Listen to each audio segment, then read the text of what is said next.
Okay, so get this. Picture this. A fish just strolling down the street. Wait, what? Not swimming, but like actually walking.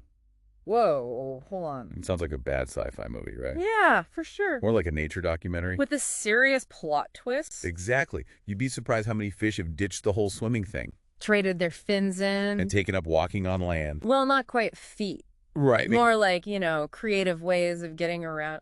That's what we're diving into today. Amphibious fish? Amphibious fish, exactly. Okay. We've got 2 articles to help us unpack this all. I lay it all out. One from Field and Stream introduces us to 6 different species of these land-loving fish. 6. And another from Tree Hugger, which raises some, Red concerns flags. about a couple of them. Yeah, specifically their potential to become invasive. Invasive, right? It's wild to think about their evolution. Yeah. How these adaptations for surviving out of water are Right. intertwined with these concerns about them spreading too far. It's like a good news, bad news situation. Yeah, exactly. Right.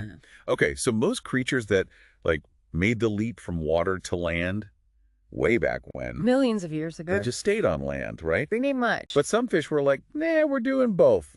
They wanted it all. What's the evolutionary advantage there? I mean, think about it.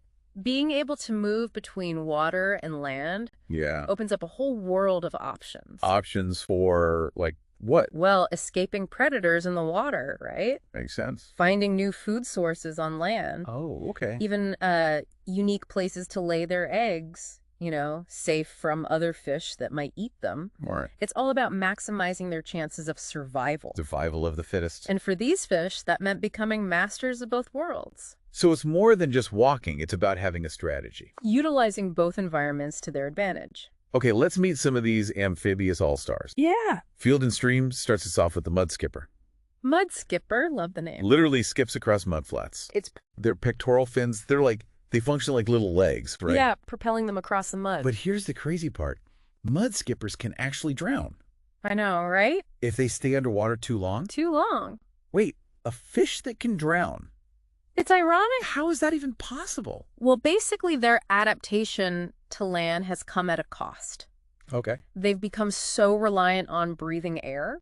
So they can't breathe air. They actually breathe through their skin Wow. and the lining of their mouth and throat. Okay. Water is still crucial, but mainly to keep their gills moist. Right. So it's a trade-off. So they're not really breathing underwater anymore. No, not in the traditional sense. Okay. And what about those bulging eyes? I remember reading about that. Oh, yeah. Those eyes are wild. They kind of creep me out. They're like built-in binoculars. They can see above and below the water at the same time. At the same time. Yeah, perfect for hunting, both on land and in the water. Where they eat. Mostly insects. But, even though they've escaped those underwater predators, there are new threats waiting for them up on land. Like what? Birds, other animals. Oh, of course. Yeah. Speaking of potential threats, let's talk about the northern snakehead. Uh-oh. The article calls it a monster fish. Sounds a bit dramatic. Yeah, kind of terrifying, honestly. Well, they can breathe air. Yeah. They grow pretty big, up to 19 pounds. 19 pounds. And they have, a bit of a menacing look about them. But they do look scary. Yeah, I guess so, but the whole monster thing might be a bit much. Okay, so how do they move on land? It's more of a slow crawl. They use their back fin and their head. So less monster movie and more like, Awkward teenager. Exactly. And here's the thing. They really only venture out of the water in extreme situations. Like what? Like if their pond dries up. Oh, okay.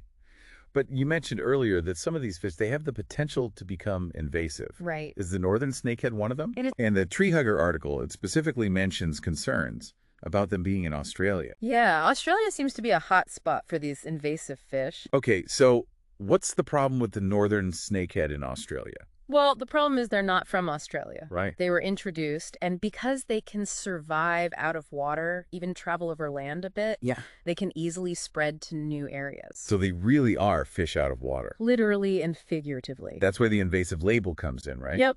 It means they're not naturally part of the ecosystem. Right. And their presence can throw things out of whack. Like how?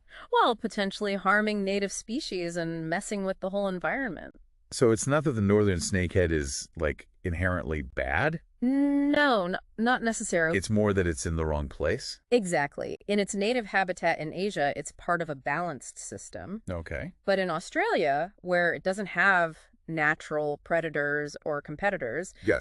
it can really cause some problems. Like what kind of problem? It can outcompete native fish for food, Right. even prey on them directly, Oh, wow. which can lead to a decline in those native fish populations. Or even extinctions. Yeah, potentially. And that's a huge impact. It is, and it's not just about the fish themselves, What else? Invasive species can bring in new diseases, parasites that the native species aren't equipped to handle. Oh, that's a good point. They can change the whole structure of the ecosystem. Wow. Okay, so how did these fish even get to Australia? That's the million-dollar question. They can walk, but it's not like they just, walked across the ocean. No, they definitely didn't swim that far. So how do they get there? Well, human actions are almost always behind the introduction of invasive species. Really? Sometimes it's accidental, like ships releasing ballast water. Ballast water. Yeah, it's water they carry for stability, but Okay. it can contain fish larvae, Oh. and then they release it in a new port. And boom, invasive species. Exactly, but often it's intentional. People might release their aquarium fish into the wild. Thinking they're doing the right thing. Yeah, thinking they're giving the fish a better life, not realizing the consequences. The road to hell is paved with good intentions, right? Yeah, pretty much. So we've got this fish that's adapted to survive out of water. Right. And that very adaptation is what makes it easier for it to spread to new environments and become a problem. That's a tricky situation. A double-edged sword. Exactly. And the northern snakehead isn't the only amphibious fish causing concern. Right. The tree hugger article also mentions the climbing perch as a potential threat in Australia. The climbing perch, we talked about their ability to survive out of water for a long time. Hours, even longer if they bury themselves in mud. Yeah, and those spiny fins. Don't forget those. So are they facing similar challenges as the snakehead in Australia? They are. Similar challenges, yeah. They're also considered invasive there. So they're not native to Australia either. Nope, another transplant. And they're spreading because of those crazy adaptations. Adaptations that would normally help them thrive. Right, like surviving out of water for a super long time. Yeah, incredibly resilient. And those spiny fins probably help them get around too, right? Forget it. The spines aren't just for show. They're not just for defense. They help them wriggle and move forward on land. It's not pretty, but it works. Definitely not graceful, but effective. And that ability to move even a little bit on land Makes all the difference. when it comes to getting to new waterways. It's like they're hopping from pond to pond. It's like the things that make them so successful in their natural habitat Yeah. are the same things that make them a problem when they end up somewhere else. It's almost like a cruel joke. It's fascinating, but also kind of scary. It really highlights the whole interconnectedness of ecosystems. And how messing with those connections can have consequences. Exactly. Unintended consequences. So we've talked about the northern snakehead. We've talked about the climbing perch. Both causing trouble in Australia. What about some of the other fish in the Field and Stream article? Well, there's the Pacific leaping blenny. Leaping blenny. The name sounds pretty self-explanatory. They're basically jumping beans of the fish world. They can jump They launch themselves into the air using their tails. like a spring. Exactly. It's pretty amazing to see. So why do they do that? Well, they've actually gone fully terrestrial. Fully terrestrial. They live on land all the time. Pretty much. And the reason Yeah. to avoid those predators in the water. So for them, land is safer. It's their haven.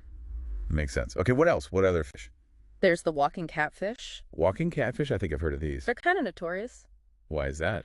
Well, they've been known to show up in some unexpected places. Like where? Walmart parking lots. Wait, what So- fish? In a Walmart parking lot? They're not exactly stocking the shelves. Okay, how did they get there? Well, they can walk, We know that. but they also use storm drains. Like little fish highways. Exactly. It gives them access to all sorts of places. So are they dangerous? Not really. More of a nuisance than a threat. Okay, good to know. Any other walking fish we should talk about? We can't forget the mangrove rivulus. Mangrove rivulus, that's a mouthful. It is, but their story is even more mind-blowing. Okay, tell me more. They can self-fertilize. Self-fertilize. Yep, they don't need a partner to reproduce. Wow, that's incredible. And get this, they can survive out of water for over 2 months. 2 months. Yeah, Crazy, right? and they even hang out. They like to chill in rotting logs. Rotting logs, that's cozy. It works for them. And how do they move around? The article describes it as Launches, squiggles, and pounces. Launches, squiggles, and pounces. Pretty accurate. Sounds like a dance move. Maybe we should try it out. The mangrove rigulus dance. I like it. Yeah, they're not messing around, those mangrove rivulas. Okay, so we've covered a lot of